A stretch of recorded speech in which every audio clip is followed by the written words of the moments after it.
Study IQ IAS, अब तैयारी हुई affordable. Hello everyone, welcome to the YouTube channel of UPSC CSC study IQ। मेरा नाम है रणधीर सिंह और आज की इस वीडियो में हम सबसे बड़ी अपडेट के बारे में जानने वाले हैं, जो है बिश्नोई गैंग के रिलेटेड। बिश्नोई गैंग का लीडर लॉरेंस बिश्नोई के भाई अनमोल बिश्नोई के खिलाफ नेशनल इन्वेस्टिगेशन एजेंसी ने 10 लाख रुपए का इनाम अनाउंस किया है।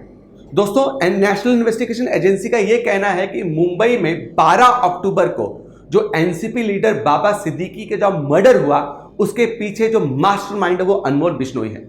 जब बाबा सिद्दीकी के मर्डर करने वाले शूटर्स को पकड़ा गया तो उन शूटर से इन्वेस्टिगेशन के बाद यह पता चला कि अनमोल बिश्नोई कंटिन्यूसली इन शूटर्स के कांटेक्ट में था, और वो भी कांटेक्ट कहां से हो रहा था? स्नैपचैट के थ्रू।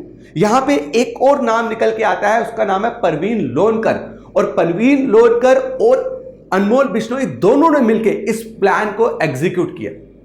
दोस्तों, कुछ महीने पहले मुंबई पुलिस ने भी अनमोल बिश्नोई के खिलाफ एक लुकआउट नोटिस निकाला था, जब अनमोल बिश्नोई ने खुद सोशल मीडिया में आके इसकी जिम्मेदारी ली कि सलमान खान के रेजिडेंस के बाहर जो शूटिंग हुई है वो अनमोल बिश्नोई ने ही करवाई है। और अभी तक जो भी सलमान खान के रिलेटेड जो अपडेट्स हुए हैं, जिसमें कहीं शूटर्स पकड़े गए हैं, वो सारे अनमोल बिश्नोई के थ्रू प्लान हुए थे। 2022 में अनमोल बिश्नोई के खिलाफ नेशनल इन्वेस्टिगेशन एजेंसी ने 2 चार्जशीट फाइल करी, और इन चार्जशीट में सीधा सीधा नेशनल इन्वेस्टिगेशन ने यह दिखाया है कि they are pro Khalistani, they have very close contact with terrorist group, और इसको मोस्ट वांटेड की लिस्ट में भी एनआईए ने डाला है। एंड ये अनमोल बिश्नोई था जिसने पंजाबी सिंगर सिद्धू मूसेवाले का मर्डर का मास्टरमाइंड अनमोल बिश्नोई रहा है। दोस्तों, अब यह सवाल होता है कि नेशनल इन्वेस्टिगेशन एजेंसी को अभी यह पता चला है शूटर्स के जरिए कि अनमोल बिश्नोई कनाडा में छुपा हुआ है, और पिछले साल अनमोल बिश्नोई को कीनिया में देखा गया था।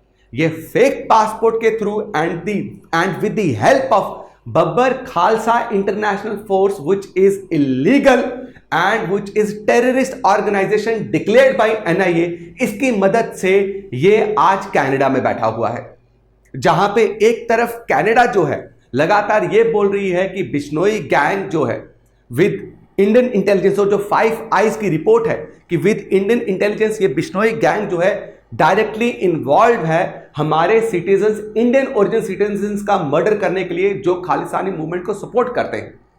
और वहां पे दूसरी तरफ इंडिया की जो सबसे बड़ी काउंटर टेररिज्म जो एजेंसी है, वो ये इन्वेस्टिगेशन करने के बाद ये चार्जशीट फाइल कर रही है कि ये आपके प्रो खालिस्तानी है।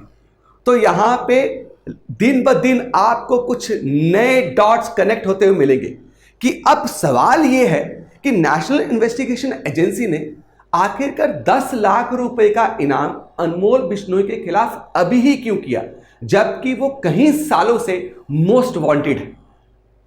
यहां पे दोस्तों एक और नई कहानी का अपडेट भी है बिश्नोई गैंग के रिलेटेड ही, जहां पे एनआईए ने 10 लाख रुपए का इनाम अनमोल बिश्नोई के खिलाफ रखा है। वहीं पे एक सेना है जिसका नाम है करनी सेना। क्या? करनी सेना, जिसे क्षत्रिय करनी सेना भी बोलते हैं, जो राजस्थान के राजपूतों की बनाई हुई सेना है। उनके जो अध्यक्ष है, प्रेसिडेंट है, उन्होंने 3-4 दिन पहले एक वीडियो रिलीज करी, और इन प्रेसिडेंट का नाम है राज शेखावत।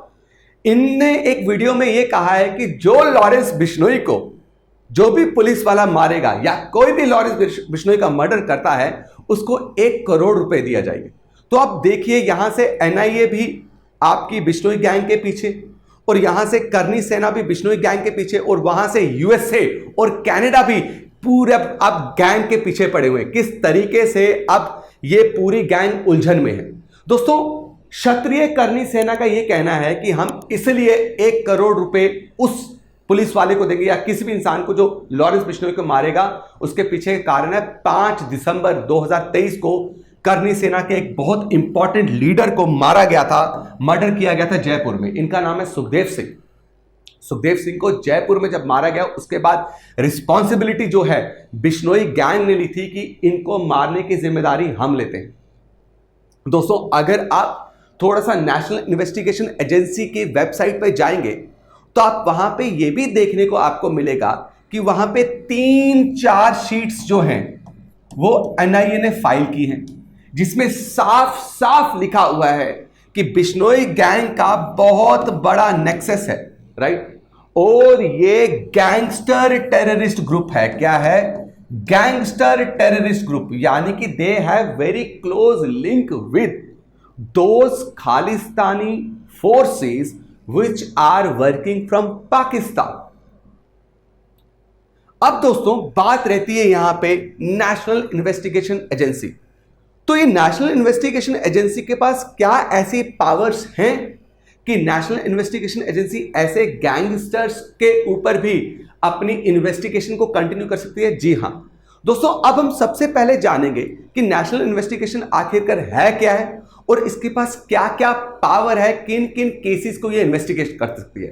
दोस्तों आपको अगर याद हो 26/11 में आपका अटैक हुआ था मुंबई में, टेररिस्ट अटैक, जिसमें कंट्री की सिक्योरिटी में बहुत सारे लूप होल्स देखे गए थे, जिसमें यह लगा कि अब ये राइट टाइम है, हमारे पास कोई ऐसी ऑर्गेनाइजेशन होनी चाहिए, सेंट्रल लेवल पे ऐसी एजेंसी होनी चाहिए जो काउंटर टेररिज्म एक्टिविटी क्या करेगी, परफॉर्म करेगी। यानी अगर किसी भी तरीके की कोई भी हमें यह पता चलता है कि इंडिया की सिक्योरिटी को नुकसान पहुंचाने के लिए, इंडिया की एकता को नुकसान पहुंचाने के लिए अगर कोई ऐसा टेररिस्ट ग्रुप काम कर रहा है, तो उन केसेस को लेके इन्वेस्टिगेशन काम करने का किसका होगा? एनआईए का होगा। एनआईए को इसलिए मेरे दोस्तों 2008 में बनाया गया था, वो भी मुंबई अटैक के बाद, क्योंकि उस वक्त भारत सरकार को यह जरूरत लगी कि हमारे लिए बहुत इंपॉर्टेंट है कि एक सेंट्रल लेवल पे बड़ी पावरफुल एजेंसी होनी चाहिए जो टेररिज्म को काउंटर करे। और 2008 के बाद अब एनआईए लगातार जो है आपके टेररिज्म एक्टिविटी को लेके केसेस में इन्वेस्टिगेशन करती है। अभी अगर आप देखेंगे एनआईए के पास क्या पावर है, कौन कौन से केसेस को एनआईए डील कर सकती है और कैसे बिश्नोई गैंग को एनआईए इन्वेस्टिगेशन कर सकती है, क्या है पावर है? बिल्कुल है, क्योंकि एनआईए के पास कोई भी ऐसे केस को डील करने की पावर है जो कंट्री की अखंडता और एकता को क्या करने की जरूरत करे? नुकसान पहुंचाने की।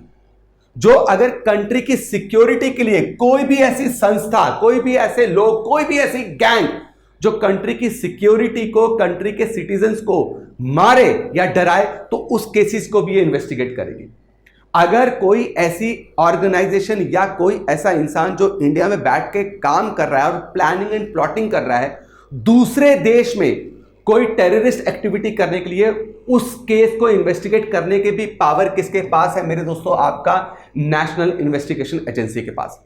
और सबसे last but not the least, जो यूनाइटेड नेशन है, जो सबसे बड़ी और पावरफुल ऑर्गेनाइजेशन मानी जाती है, वो कोई भी अगर इंटरनेशनल लेवल पे लॉ लाती है या एग्रीमेंट लाती है या उस लेवल पे कोई भी एजेंसीज हैं या कोई भी ट्रीटी आई, उसके खिलाफ भी अगर कोई एजेंसी, कोई इंसान अगर इंडिया में कोई गतिविधि कर रहा है, उसके रिलेटेड भी केसेस हैंडल कर सकती है नेशनल इन्वेस्टिगेशन एजेंसी। ये पावर है और यही कारण है कि नेशनल इन्वेस्टिगेशन एजेंसी के पास आज पूरी तरीके से पावर है लॉरेंस बिश्नोई के जितने भी केसेस हैं उनको इन्वेस्टिगेट करने की। दोस्तों इसी के साथ मैं इस वीडियो को खत्म करूंगा, बट आपके लिए एक क्वेश्चन है।